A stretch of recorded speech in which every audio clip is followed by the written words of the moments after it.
Culture and lifestyle, the brotherhood of the saddle.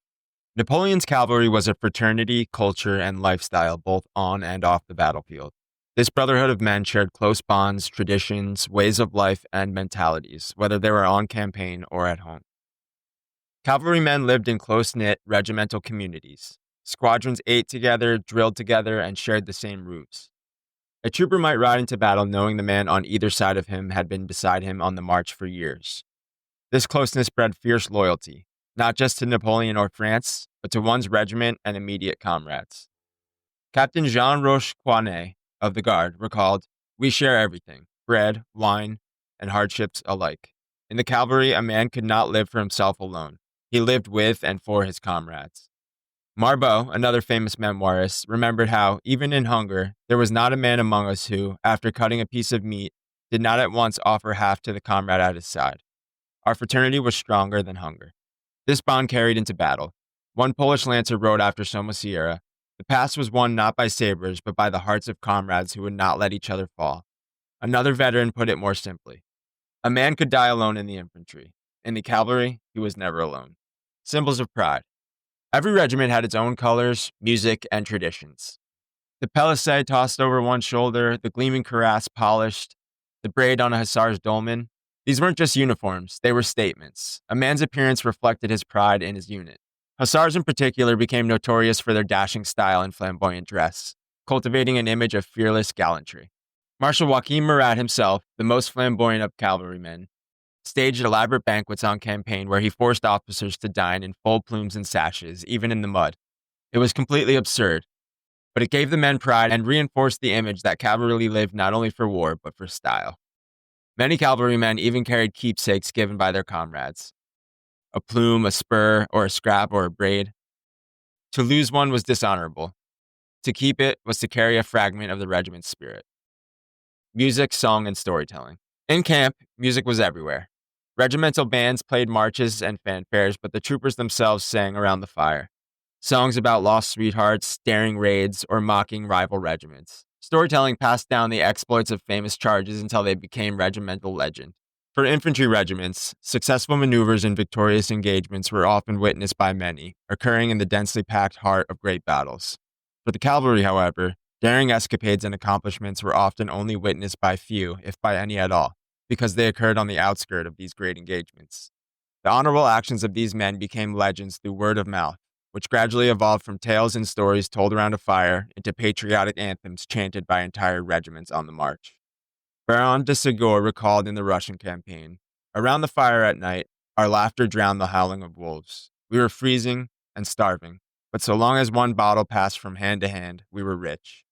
Even in disaster, the songs and laughter kept the men bound together. Regiments developed little rituals of their own. Lucky charms carried into battle, toasts before campaigns, games of skill with sabers and lances. Among hussars, the infamous toast of the saber saw wine poured down a blade and drunk at its tip. New recruits might be baptized with a dousing of brandy and a rowdy welcome into the family. Rivalries between regiments were constant. Hussars mocked the cuirassiers for being slow and clumsy.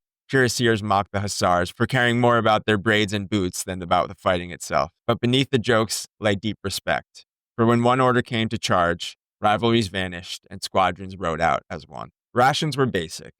Bread, salted meat, and wine when it could be found. But cavalrymen adapted to the lands that they marched through.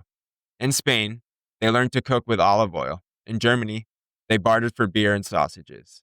Sometimes hunger forced more creative solutions.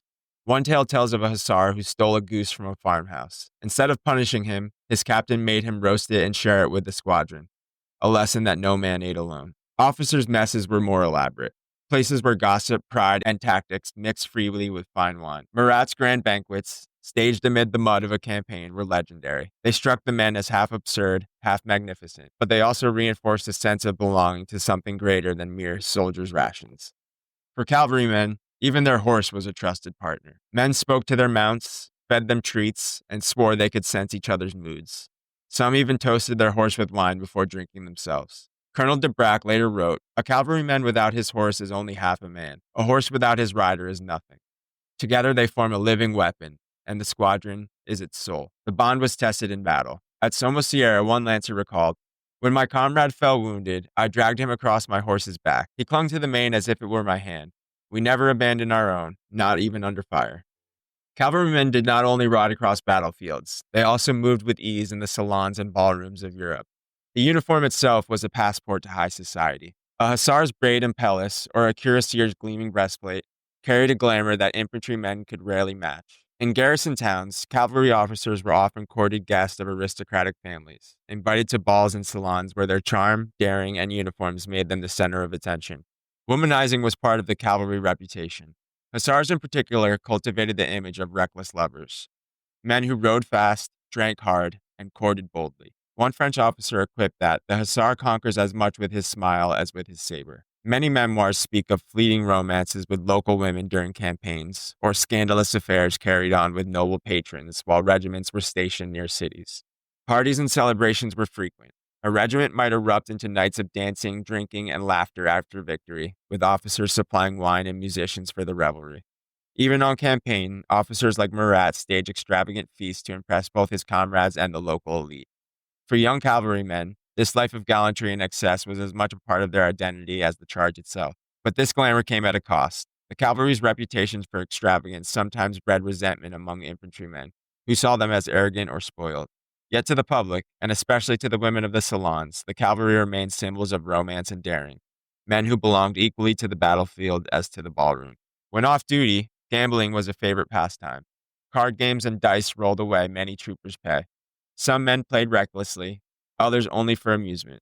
Between campaigns in towns and cities, cavalrymen flocked to taverns, theaters, and dances, often appearing in full uniform to oppress the locals. The culture of leisure was another bond, risky, rowdy, and full of swagger, but it reinforced the cavalryman's identity as both soldier and gentleman adventurer alike. A cavalryman's life blended refinement and hardship. The same officer might waltz in a ballroom one week and sleep under the stars the next. They were soldiers, but also performers, playing roles of gallantry that bolstered morale and pride.